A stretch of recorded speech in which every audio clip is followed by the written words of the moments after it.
अब अथॉराइज़ जो लेबॉर्ट्री है इसको कैसे पता चले कि ये एक अथॉराइज़्ड लेबॉर्ट्री है? जब भी आप किसी लेबॉर्ट्री में जाते हो या अपने इलाके में आपकी जो लेबॉर्ट्री है, आपको देखना है, आपको पता होना चाहिए कि ये जो बंदा है ये कब से, इसकी लेबॉर्ट्री कब से चल। देखिए आजकल के ज़माने में ऑनलाइन टेस्ट बुकिंग्स के लिए मतलब आपके फ़ोन में कोई मैसेज आ जाता है कि आप ये सारे टेस्ट जो 1000-1500 रुपए में हो रहे हैं वो 200 रुपए में होंगे। अक्सर लोगों की शिकायत है कि जो डॉक्टर साहिबान प्राइवेट प्रैक्टिस कर रहे हैं वो अक्सर अपने पेशेंट को ये कहते हैं कि आप फलानी लैब पे ये टेस्ट कराएं और वहाँ से वो कमीशन लेते हैं। ये कहाँ तक सही? अनफॉर्चुनेटली जो हमारी जनरल लैब्स हैं ये इसका रजिस्ट्रेशन का सिलसिला मैं समझ सकता हूँ कि थमसा गया है 2023 से 2022 से थमसा गया है। 2019 से पहले वो क्या करता था, अपनी certificate directorate of health services में जमा करके और आसानी से 3 साल का रजिस्ट्रेशन ले लेता था। लेकिन जब हम यूटी में तब्दील हुए हैं, जब से हम यूटी में तब्दील हुए हैं, सेंट्रल लॉज हम पे अप्लाई हुए हैं, तो 2020 में क्लिनिकल एस्टैब्लिशमेंट एक्ट करके एक एक्ट आया,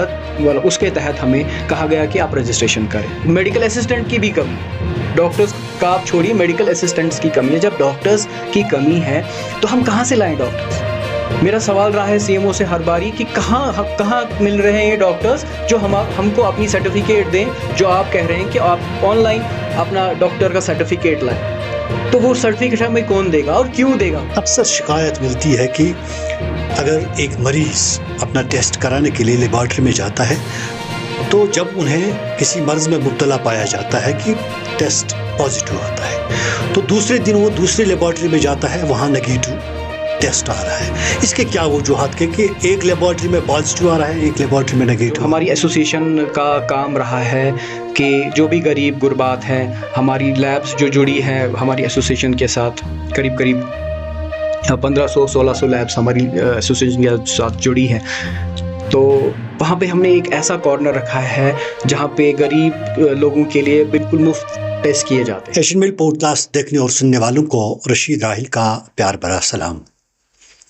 नाज़रीन, आपको पता है कि हम अपने पॉडकास्ट में किसी न किसी शोबे से जुड़े ऐसी शख्सियत को अपने स्टूडियो में मौजूद करते हैं जो हालात व वाक़ात के बारे में हमें बाखबर करते हैं। वादी कश्मीर का जहाँ तक ताल्लुक़ है, हेल्थ के बारे में यहाँ बहुत सारे इश्यूज़ हैं, ख़ासकर डायग्नोस्टिक सेंटर्स के बारे में। आज हमने अपने स्टूडियो में वादी कश्मीर के Kashmir private diagnostic centres association के सदर रूफ अहमद रंगरेज़ को दावत दी है कि उनसे जानेंगे आखिर ये जो टेस्ट किए जाते हैं किस तरह किए जाते हैं और इसमें क्या खामियां हैं और क्या करने की ज़रूरत है। रूफ साहब, एशियन मेल पॉडकास्ट में आपका बहुत बहुत खैर मकदम। सबसे पहले आपसे ये जानना चाहते हैं कि आप वादी कश्मीर के किस इलाके से ताल्लुक़ रखते हैं और आपकी तालीम कहाँ से हुई है? सबसे पहले नाजरीन को अस्सलाम वालेकुम। आपका बहुत बहुत शुक्रिया कि आपने मुझे इस काबिल समझा कि आप यहाँ पे आके मैं अपनी बात कर सकूँ। खाली अपनी बात नहीं करूँगा, इंशाल्लाह जो भी मेरी फ्रेटर्निटी है उनकी बात करूँगा। सबसे पहले आपने पूछा कि आप अपने बारे में बताइए। मैं अपने बारे में मुख्तसर बताऊँगा क्योंकि मैं चाहता हूँ कि ज़्यादा से ज़्यादा हम हमारी फ्रेटर्निटी की बात करें। जैसा कि आपने बताया कि मेरा नाम रूफ अहमद रंगरेज़ है और मैं शहर ख़ास में मेरी पैदाइश हुई है बोहरी कदल के इलाके में। मेरी schooling standard public high school से हुई है हवल में, और गांधी मेमोरियल कॉलेज मेरा कॉलेज रहा है। जहाँ तक मेरी महारत का ताल्लुक़ है, मेरी महारत रेडियोलॉजी में है और वो मैंने हासिल की है institute of public health and hygiene नई दिल्ली से। और बतौर सदर Kashmir private diagnostic centre association का जो मैं हूँ, 2018 से मैं इस पोस्ट पे कायम हूँ और तब से मेरी कोशिश यही रही है कि कहीं भी हमारी फ्रेटर्निटी को लेके कोई बात है या कोई भी अनटूवर्ड है तो वो हम उसका जो है वो जो मसला है उसका हल निकाल सकें, अपने अवाम की मदद कर सकें। किस तरीके से करें, और कभी भी हमारे सरजमीन पे हमारे कश्मीर में कभी भी कोई अनटोवर्ड हुआ हो, चाहे कोविड काल हो, चाहे सैलाब का मसला हो, हमारी फ्रेटर्निटी सबसे सामने रही है, सबके सामने रही है, और फ्रंट वॉरियर्स मैं कहूँगा वो रहे हैं। और मतलब अपना काम जो है वो हमने बखूबी अंजाम दिया। रूप साहब, एक बीमार जब होता है तो सबसे पहले डॉक्टर मशवरा देते हैं कि टेस्ट कराने के लिए, और एक टेस्ट कराने वाला टेक्नीशियन के हाथ में अगर देखा जाए तो एक इंसान की जान होती है, क्योंकि यही टेक्नीशियन उनका सैंपल लेके उनको टेस्ट करता है और ये कहता है कि इसमें क्या कमज़ोरियां हैं, कौन सी बीमारी है, इसका इलाज फिर डॉक्टर कैसे करेंगे। लेकिन इब्तिदा जो है वो एक टेक्नीशियन के पास है। बहैसियती टेक्नीशियन हम कैसे ये सही माने कि कौन लेबॉर्ट्री सही है और कौन गलत है, कहाँ पे मरीज को टेस्ट करने के लिए जाना चाहिए और कहाँ पे नहीं जाना? देखिए, आपने ये अच्छी बात बोली कि एक डॉक्टर जब कोई टेस्ट प्रिस्क्राइब करता है, जब उसको एक मरीज़ का देखना है कि ये किस मर्ज़ में मुब्तला है, तो उस टाइम सबसे पहले वो कोई रिकमेंड करता है कि ये टेस्ट आपको करने हैं। अब अगले सुबह ये पेशेंट जो है, एक बीमार जो है, ये प्राइवेट सेक्टर में तो प्राइवेट का ही रुख करता है, क्योंकि आजकल के ज़माने में गवर्नमेंट हॉस्पिटल्स का रुख कम ही लोग करते हैं। और आपको मैं बताता चलूँ कि 80% लोड जो है वो प्राइवेट सेक्टर ही उठाता है।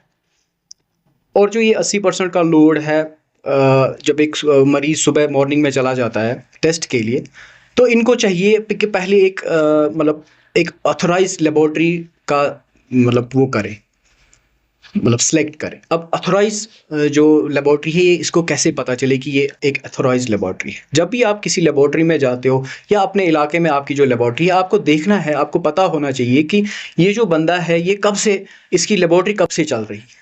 आप इसको जानते होंगे अगर अपने इलाके में है। अगर किसी और शहर में है या किसी और इलाके में है, आप अपने काम की वजह से हैं या कहीं और सफ़र के लिए निकले हैं, वहाँ पे आप टेस्ट का रुख कराना चाहते हैं कि हमें टेस्ट करना है, तो एक जब आप भी एंटर करें किसी लेबॉर्ट्री में, वहाँ आप देखें कि गवर्नमेंट की तरफ से कोई रजिस्ट्रेशन है इसके दीवार पे टंगी हुई, जहाँ पे गवर्नमेंट की मोहर लगी हो।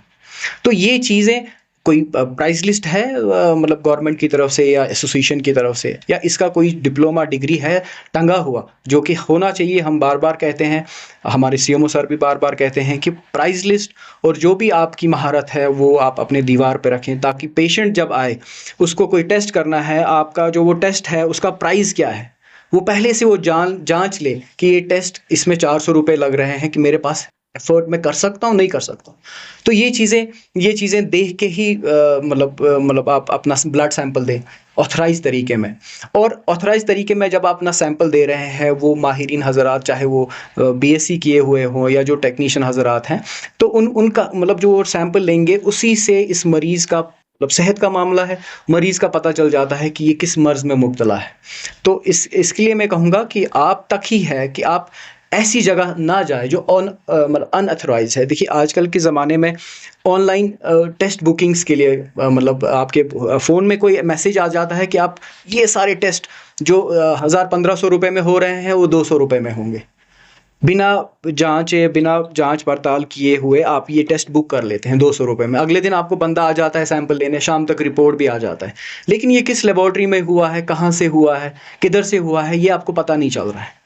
इसलिए मेरी दरख्वास्त है मतलब सारे लोगों से कि वो उस लेबॉर्ट्री का रुख करें जो ऑथराइज्ड हो, और जहाँ पे आपको पता ही होगा कि यहाँ पे ये 10 साल से है, 15 साल से ये लेबॉर्ट्री है, या बंदा क्वालिफाइड है। जैसे आप किसी डॉक्टर के पास चले जाते हैं, आप पहले ही सोचते हैं कि नहीं, ये फ़लाना डॉक्टर है, इसने 10 लोगों का इलाज किया है, 10 लोग सेहतियाब हुए हैं।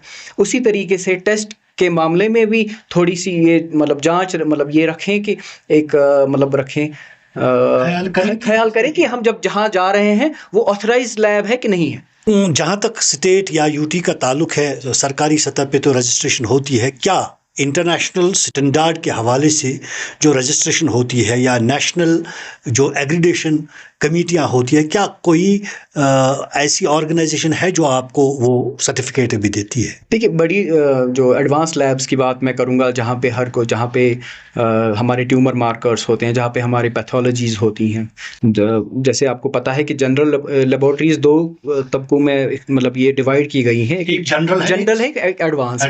एडवांस। जो एडवांस लैब है, एडवांस लैब में हमारे वो टेस्ट होते हैं। जैसे सीटी स्कैन होता है। नहीं, सीटी स्कैन तो रेडियोलॉजी का पार्ट है। सीटी स्कैन रेडियोलॉजी का पार्ट है, हम लेबोरेटरी की बात कर रहे हैं। एडवांस लैब जो है वहाँ पे आपका ट्यूमर मार्कर होगा, वहाँ पे आप कैंसर के बारे में। जी, वहाँ पे मतलब थायरॉइड्स होंगे, विटामिन्स होंगे, जो बड़े-बड़े टेस्ट हैं, जो इम्यूनोलॉजी के टेस्ट हैं। लेकिन अगर आप मतलब इन टेस्टों को लेके आप कह रहे हैं कि ये किन-किन किन-किन इन चीज़ों से मतलब मुंसलिक होने चाहिए, जैसे NABL सर्टिफाइड होते हैं ये, या मतलब CMO की तरफ से ये पहले से ही ये एडवांस लैब्स जो हैं वो रजिस्टर्ड होती हैं। लेकिन जो अनफॉर्चुनेटली जो हमारी जनरल लैब्स हैं, ये इसका रजिस्ट्रेशन का सिलसिला मैं समझ सकता हूँ कि थमसा गया है। 2023 से 2022 से थमसा गया है। ये क्यों थमसा गया है, मैंने बार-बार CMO श्रीनगर को भी ये बात कहनी चाहिए, बतानी चाहिए। उनकी तरफ से कोई मखसूस जवाब नहीं आया है, कि वो खाली ये कह रहे हैं कि आप अपने डॉक्यूमेंट्स जमा करें, लेकिन एक जनरल लेबोरेटरी वाले को अभी तक मतलब कह सकता हूँ 5 साल का अरसा गुजर गया, अभी जनरल लेबोरेटरीज का ये जो रजिस्ट्रेशन का सिलसिला है वो थमसा गया है। और एडवांस लैब्स तो है ही, एडवांस लैब इसके क्या वजूहात हैं? एक तरफ जब हमारे पैथोलॉजिस्ट या हमारे जो यहाँ टेक्नीशियन निकल रहे हैं, तो दूसरी तरफ उनको रोजगार नहीं मिल रहा है, रुका पड़ा है सारा रजिस्ट्रेशन का मसला। तो क्या वजह है, इसके बुनियादी वजूहात क्या है? इसकी यही वजह है कि हमसे कहा जा रहा, हम जैसे देखिए, जैसे एक लेबोरेटरी साइंटिस्ट है, 2019 से पहले वो क्या करता था, अपनी certificate directorate of health services में जमा करके और आसानी से 3 साल का रजिस्ट्रेशन ले लेता था। लेकिन जब हम यूटी में तब्दील हुए हैं, जब से हम यूटी में तब्दील हुए हैं, सेंट्रल लॉज हम पे अप्लाई हुए हैं, तो 2020 में क्लिनिकल एस्टैब्लिशमेंट एक्ट करके एक एक्ट आया, मतलब उसके तहत हमें कहा गया कि आप रजिस्ट्रेशन करें। क्लिनिकल एस्टैब्लिशमेंट एक्ट क्या है कि एक जनरल लेबोरेटरी को MBBS डॉक्टर बोर्ड करना है एज ए इंचार्ज। आप भी देखते होंगे, मतलब मैं लोगों को भी ये कहना चाहूँगा, एक छोटी सी लैब, जनरल लैब, जहाँ पे वो महीने में 10,000 15,000 रुपये जहाँ उसका प्रॉफिट होता है, वो एक MBBS डॉक्टर को कहाँ बोर्ड कर सकता है, उसके मतलब जो भी उसका खर्चा है, वो एक्सपेंसेस कैसे उठाएगा। तो वो चीज़ें लेके हमने बात की कि मतलब ये MBBS डॉक्टर जो है बोर्ड करना, ये एक जनरल लेबोरेटरी में उसका कोई काम ही नहीं है, उसका कोई रोल ही नहीं है, तो हम ये क्यों करें। बार बार मैंने प्रिंट मीडिया हो, इलेक्ट्रॉनिक मीडिया हो, मैंने ये कहा कि जो भी गवर्नमेंट हॉस्पिटल्स में है, आपने भी गवर्नमेंट हॉस्पिटल का रुख किया हो, वहाँ पे भी टेक्नीशियंस ही काम कर रहे हैं। वहाँ पे अभी आप देख सकते हैं कोई MBBS डॉक्टर इंचार्ज उन्होंने नहीं बनाया है, या कोई MBBS डॉक्टर आपको रिपोर्ट साइन करके नहीं देता है।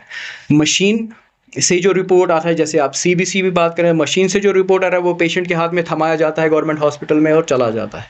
लेकिन अगर हमारी जनरल लैब्स में BSc किए हुए हैं, माइक्रोबायोलॉजी MSc किए हुए हैं, इवन PhD स्कॉलर्स हैं हमारी लैब में, तो उनसे ये मतलब ये उनके काम करने का हक क्यों छीना जा रहा है, ये भी सवाल रहेगा मेरे। किस नज़र से देखते हैं, क्या वजूहात हैं इसके? देखिए, वजूहात तो यही है कि शायद MBBS डॉक्टर्स, मतलब गवर्नमेंट चाहती है कि MBBS डॉक्टर्स मतलब इनको मतलब एक लेबोरेटरीज मतलब इनमें ये करें, इन्वॉल्व करें। जो कि बड़ा क्या है मकसद, देखिए मकसद इनका यही है कि इनका मकसद यही है कि जहाँ तक वर्बली मेरी बात हुई है कि मतलब इस चीज़ से क्या होगा, मकसद उनका ये है कि हमारा जो हेल्थ सेक्टर है वो अच्छा रहे MBBS डॉक्टर बोर्ड करने से। लेकिन जब MBBS डॉक्टर अपने, देखिए पहले हमें कोई MBBS डॉक्टर मिलेगा ही नहीं जिसको हम अपनी लेबोरेटरीज में रख सकें, और इन्होंने कहा है कि MBBS डॉक्टर ने उसके बाद अपनी MBBS के बाद 3 साल लेबोरेटरी में रहा हो।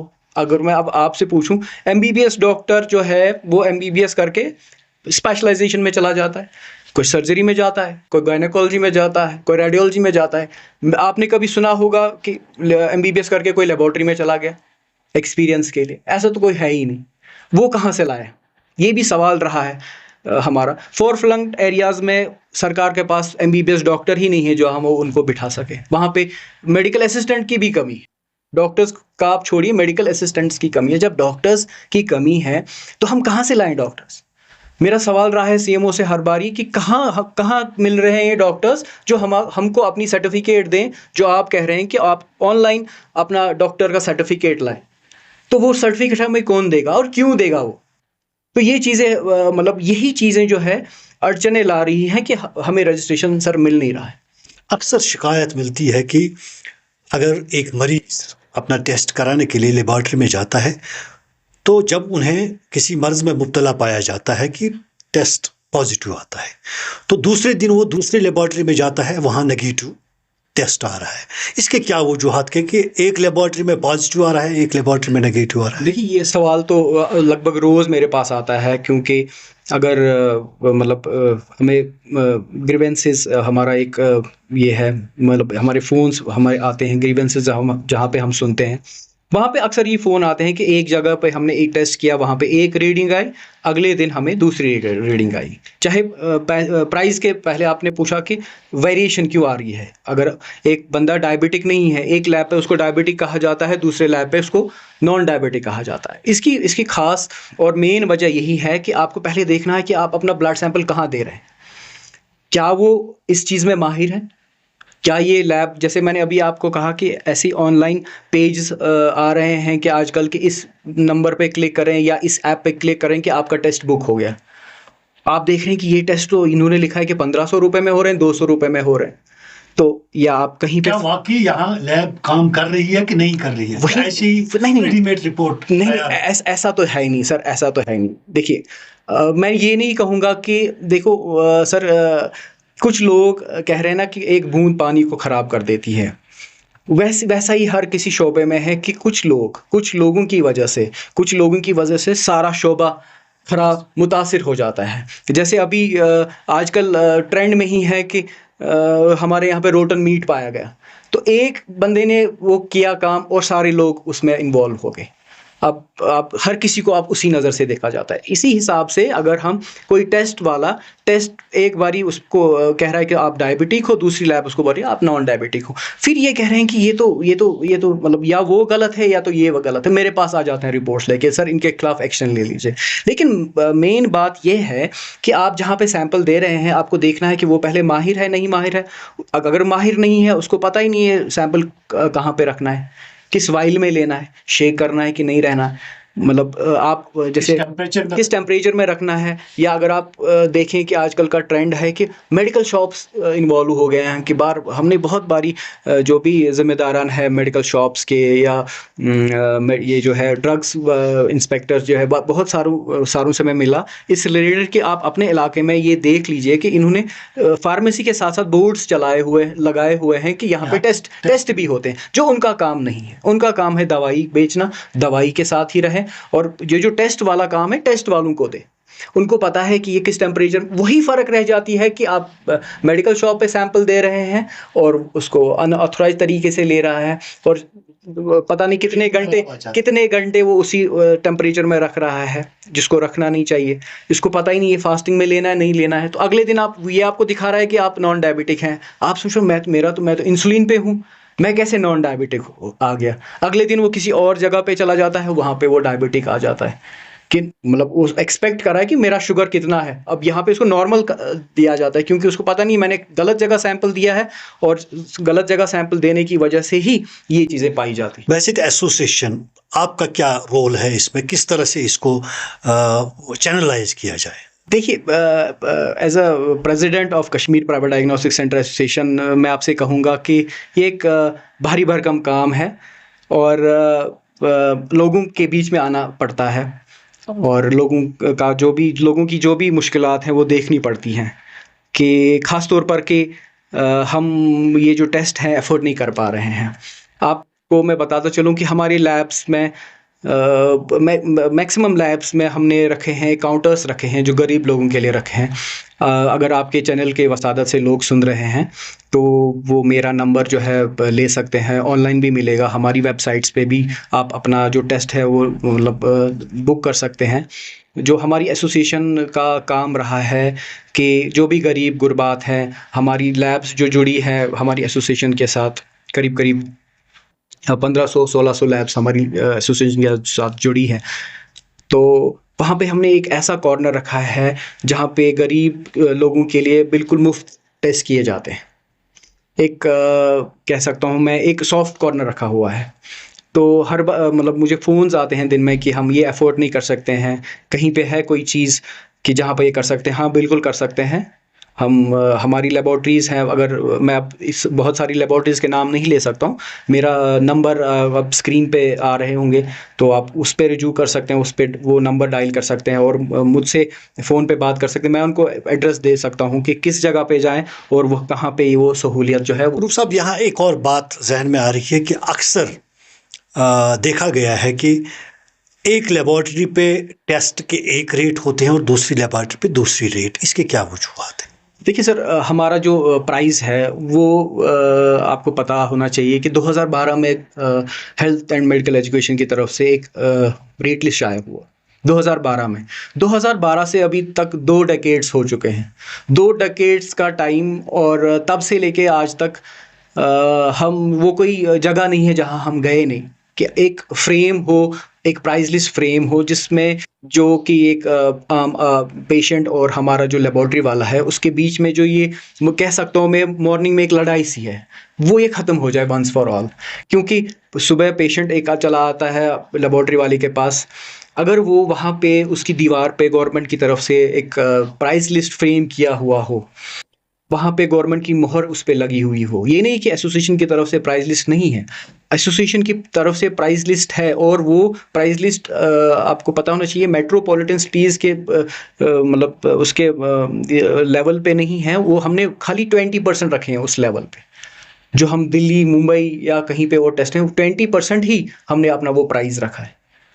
लेकिन तब भी, उसके बावजूद भी मैं कह रहा हूँ आपके शो के माध्यम से ऑनरेबल हेल्थ मिनिस्टर को, मैम से मैं मिला भी, उन्होंने नवंबर में शायद पिछले साल मेरे सामने ट्वीट भी किया कि जो ये प्राइस लिस्ट है ये होना चाहिए, उन्होंने एग्री किया ये प्राइस लिस्ट होना चाहिए। और तब से लेके अभी तक तो मेरे ख्याल से 9 महीने का टाइम गुजर चुका है, अभी तक वो नहीं आया। अगर ये आता तो ये इसमें इससे इससे एक मतलब पेशेंट का जो ये है, पेशेंट की जो ये प्रॉब्लम है या पेशेंट का जो ये कन्फ्यूजन है, उधर एक प्राइस है, दूसरी जगह दूसरा प्राइस है, तीसरी जगह तीसरा प्राइस है, तो ये हर जगह ख़त्म हो जाता। लेकिन कुछ सेंटर्स ऐसे हैं, देखिए एक कन्फ्यूजन और भी है, कुछ सेंटर्स ऐसे हैं जैसे हमारे ट्रस्ट यहाँ पे खुले हुए हैं, मैं उनके साथ कभी भी ये नहीं हूँ कि उन्होंने क्यों क्यों खोले हुए हैं, जो नो प्रॉफिट नो लॉस पे काम करते हैं। लेकिन लोगों को पता ये होना चाहिए कि वो जो ट्रस्ट हैं वो मतलब किस पे काम कर रहे हैं। वो सोशल वर्क वो देखिए उनका जो उनके जो मतलब वो क्या सोर्स ऑफ इनकम है, वो चैरिटी से आता है, वो चैरिटी से आता है। तो उसकी वजह से वो आपको 50% डिस्काउंट दे सकते हैं, या मेडिसिन में वो 50% डिस्काउंट दे सकते हैं। हर कोई ऐसा नहीं कर सकता। जैसे एक जनरल लेबोरेटरी वाले को मशीन भी खरीदनी है, रेजेंट भी खरीदना है, एम्प्लॉय भी रखना है, इलेक्ट्रिसिटी भी है, हर कोई चीज़ है जो भी है उसके मतलब उसके यहाँ पे जो भी चीज़ें हैं। लेकिन जो किसी की चैरिटी पे चलता हो कोई चीज़, तो वहाँ पे ये चीज़ें पॉसिबल हैं। वही मतलब वो चीज़ें हमने रखी हैं, जो भी मतलब ये ट्रस्ट वगैरह है जो काम अच्छा काम कर रहे हैं, तो वहाँ पे वो हमने उनकी वजह से आपके रोजगार पे असर, उनकी वजह से देखिए वो तबका अलग है, वो हमने रखा है गरीब गुरबातों के लिए। अब हर कोई बंदा वहीं की तरफ चला जा रहा है, हर कोई बंदा उधर ही की। मैं नहीं कह रहा हूँ कि वो गलत कर रहे हैं, उनके पास भी माशाल्लाह बहुत अच्छी अच्छी मशीनरी है। लेकिन एक सवाल मेरा हर टाइम मीटिंग में भी रहता है उनसे, हर मतलब ये कि आप जो अपना ये जो काम है ये आप फ्री कर दें। माशाल्लाह आपके पास बहुत सारा पैसा आ रहा है, आप ये फ्री कर दो। जैसे गवर्नमेंट हॉस्पिटल्स में फ्री है, आप जो ये trust no profit no loss का ये रखा हुआ है ये टैग, ये खाली आप फ्री कर दो, क्योंकि आपके पास माशाल्लाह फंड्स आ रहे हैं, लोगों का ही फंड। मैं नहीं जा रहा हूँ कह रहा हूँ कि खुदा ना खास्ता कहीं मतलब गलत तरीके से कोई फंड आ रहा है, नहीं। आप अच्छे तरीके से काम कर रहे हैं। लोग जो भी मतलब ये लोग हैं जो मतलब चैरिटी में विश्वास रखते हैं, वो अपना वो चैरिटी उस चीज़ में देते हैं कि ये अच्छा काम कर रहे हैं। लेकिन ये मतलब उन लोगों को मैं ये उन ट्रस्ट को मैं ये कहना चाहूँगा कि ये नो प्रॉफिट नो लॉस बंद करके आप टोटली फ्री पे चले जाएं, ताकि बाकी के लोगों को रोजगार पे असर ना पड़े। बाकी के लोगों को असर ना पड़े। हाँ देखिए ये हर जगह है।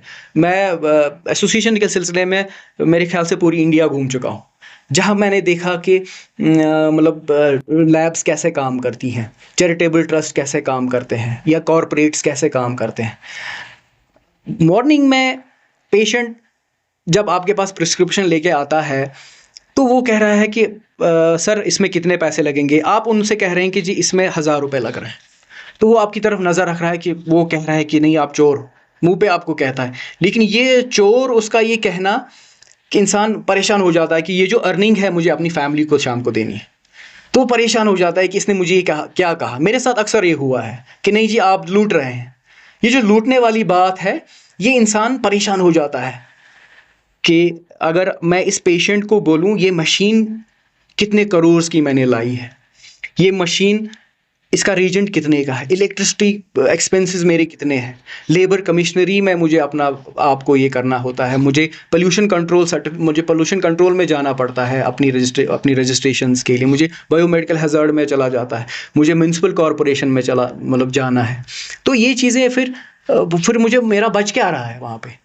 तो ये चीज़ पेशेंट को पता नहीं है। पेशेंट को पता है कि इस चीज़ का यहाँ मैं आपका तवज्जो यहाँ दिलाना चाहता हूँ कि अक्सर लोगों की शिकायत है कि जो डॉक्टर साहिबान प्राइवेट प्रैक्टिस कर रहे हैं वो अक्सर अपने पेशेंट को ये कहते हैं कि आप फलानी लैब पे ये टेस्ट कराएं और वहाँ से वो कमीशन लेते हैं। ये कहाँ तक सही? कमीशन की बात नहीं कहूँ, कमीशन की बात मेरे ख्याल से तो है नहीं। मेरे सामने तो मतलब ऐसा आया नहीं है कि कमीशन। हाँ, अगर कोई डॉक्टर साहब कहीं पे रेफ़र कर रहा है, ये पेशेंट की अपनी मर्ज़ी है वो करे वहाँ पे या ना करे, क्योंकि कभी कभार कोई क्वायरीज़ रहती हैं, जैसे कि किसी डॉक्टर साहब ने आपको अल्ट्रासाउंड के लिए कहीं पे भेज दिया, तो पहले तो मतलब उस डॉक्टर ने उसकी रिपोर्टिंग चेक की होती है कि वहाँ पे रेडियोलॉजिस्ट साहिबान है और पूरा मुझे देखना है वो चीज़ पर्टिकुलरली, तो वो मुझे आ जाएगी।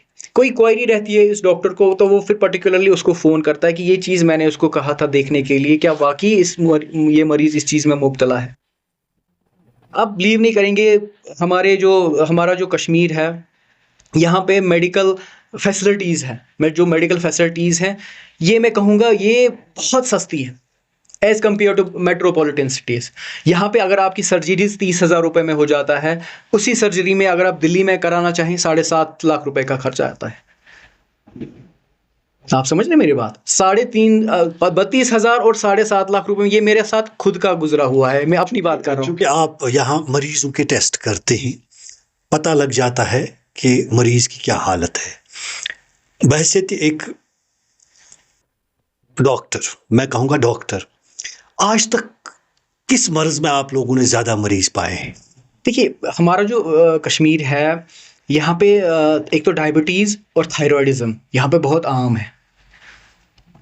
ये क्यों आम है कि मतलब हमें पता ही नहीं हमें खाना क्या है, बैलेंस डाइट होता क्या है। हमें पता है खाली हमें चावल खाने हैं, सब्ज़ी खानी है, दिन में चाय पीनी है, शाम को यही चावल खाने हैं, सब्ज़ी खानी है। तो इन्हीं चीज़ों में हम अपना जो पूरा जो लाइफ है स्पैन 20 साल 30 साल ये कर देते हैं चावल खाने में। जब आप चावल खा रहे हैं तो आपकी बॉडी में एक ऐसा मैकेनिज्म बन जाता है कि आप डायबिटीज़ में मुब्तला हो जाते हैं, क्योंकि आपको प्रॉपर न्यूट्रिएंट्स मिल ही नहीं रहे हैं, जो आप जिसको हम बैलेंस्ड डाइट कहते हैं, वो आपको मिल ही नहीं रहे हैं। आपको प्रॉपर फ्रूट्स खाने हैं, आपको प्रोटीन कितना लेना है, आपको शुगर्स कितने लेने हैं, आपको तेल कितना लेना है, ये चीज़ इंसान को पता होना चाहिए। और हमें पहले देखना है हम खा क्या रहे हैं। फिर से रोटन मीट वाली बात आ गई, कोई ऐसी चीज़ तो नहीं खा रहे हैं जिससे हम बीमारी हो जाए। मतलब ये चीज़ें देखनी है हमें। इस सारे सिस्टम को, ये जो लेबॉर्ट्रियों का हम सिस्टम देख रहे हैं वादी में, सरकार को क्या करना चाहिए? क्या आपकी मतलब तजवीज़ रहेगी कि सरकार को क्या करना चाहिए इसको स्ट्रीमलाइन करने के? एडमिनिस्ट्रेशन को क्या करना है? एडमिनिस्ट्रेशन को देखना है, एडमिनिस्ट्रेशन के सामने सारा डाटा मौजूद है जो हमने मतलब उनको दे रखा है कि कौन सी लेबॉर्ट्री कहाँ पे है। हर कोई लेबॉर्ट्री जो है वो उनके पास रजिस्टर्ड है, लेकिन उनकी तरफ से हमें रजिस्ट्रेशन मिल नहीं रही। हमें जब 2019 तक हमारी रजिस्ट्रेशन हुआ करती थी डायरेक्टरेट ऑफ हेल्थ सर्विसेज से। फिर जब हमने यूटी में जब हम तब्दील हुए तो अब हमसे कहा गया कि हर किसी डिस्ट्रिक्ट को अपने सीएमओ के पास अपना रजिस्ट्रेशन करना है अपना। जो खाली लेबोरेटरी वालों के साथ ऐसा हुआ, फार्मेसी वालों के साथ नहीं हुआ, किसी ट्रेड में ऐसा, मतलब मुझे जहाँ तक मुझे पता है किसी ट्रेड में ऐसा नहीं हुआ। खाली लेबोरेटरी वालों को कहा गया कि आपकी जो रजिस्ट्रेशंस हैं वो कैंसिल होगी और आप अपना जो रजिस्ट्रेशन है सीएमओ मतलब जो भी डिस्ट्रिक्ट में है उनके यहाँ पे करा लीजिए। और उसका मसला यही था कि क्लिनिकल एस्टैब्लिशमेंट एक्ट के तहत हमसे कहा गया कि आप अपनी रजिस्ट्रेशंस करें। तो वो चीज़ें मद्देनज़र रखते हुए हमारा जो एडमिनिस्ट्रेशन है, हम सारा डाटा उनके पास मौजूद है। फिर हमें प्रोविजनल सर्टिफिकेट्स दी गई 6 महीने के लिए, और वो प्रोविजनल सर्टिफिकेट्स के बाद आपको पता ही है, अगर कोई प्रोविजनल सर्टिफिकेट इशू हो रही है तो उसके बाद उसको परमानेंट होना ही होना है, परमानेंट सर्टिफिकेट मिलनी ही मिलनी है। वो हमको मिल नहीं रही आज तक, वो हमें मिली नहीं। कहाँ कोताही है, कहाँ चूक है, ये तो मेरे से ज़्यादा एडमिनिस्ट्रेशन ही बता सकती है। और मैं आपके माध्यम से, आपके इस पॉडकास्ट के माध्यम से अपने एडमिनिस्ट्रेशन को कहूँगा, ये जो प्रॉब्लम्स है हमारी जनरल लेबॉर्ट्री में, ये जल्द से जल्द ख़त्म होनी चाहिए। क्या पैगाम रहेगा आपका आम लोगों को, और जो आपके ज़ेरे असर जो आते हैं, आपके दायरे में जो टेक्नीशियंस आ रहे हैं, क्या कहना चाहेंगे? मैं इतना ही कहना चाहूँगा कि आप देखिए, ये जो रहा है, ये जो चैलेंज रहा है हमारा कि एक टेस्ट में कहाँ कोताही रह गई। एक टेस्ट एक जगह एक रीडिंग आ रही है, दूसरी जगह दूसरी रीडिंग आ रही है। मैं ये कहना चाहूँगा कि अपने जो आपका जो अपना काम है इसके साथ ईमानदार रहें। अगर आप अपने काम के साथ ईमानदार रहेंगे तो इंशाल्लाह अल्लाह का साथ भी है उसमें। और पेशेंट जब आप अच्छे से अपना काम करेंगे तो पेशेंट को फ़ायदा मिलना ही मिलना है। मेरा यही पैगाम रहेगा लास्ट में कि अपना जो काम है, अपना जो प्रोफेशन है, उसके साथ ईमानदार रहिए। अपना काम ईमानदारी से किया जाए, क्योंकि आपके हाथ में एक मरीज़ की जान होती है। ये थे कश्मीर प्राइवेट डायग्नोस्टिक सेंटर्स के सदर जनाब रूप रंगरेज साहब। अगले पॉडकास्ट में किसी और शख्सियत को मौजू करेंगे। तब तक के लिए अल्लाह निगहबान।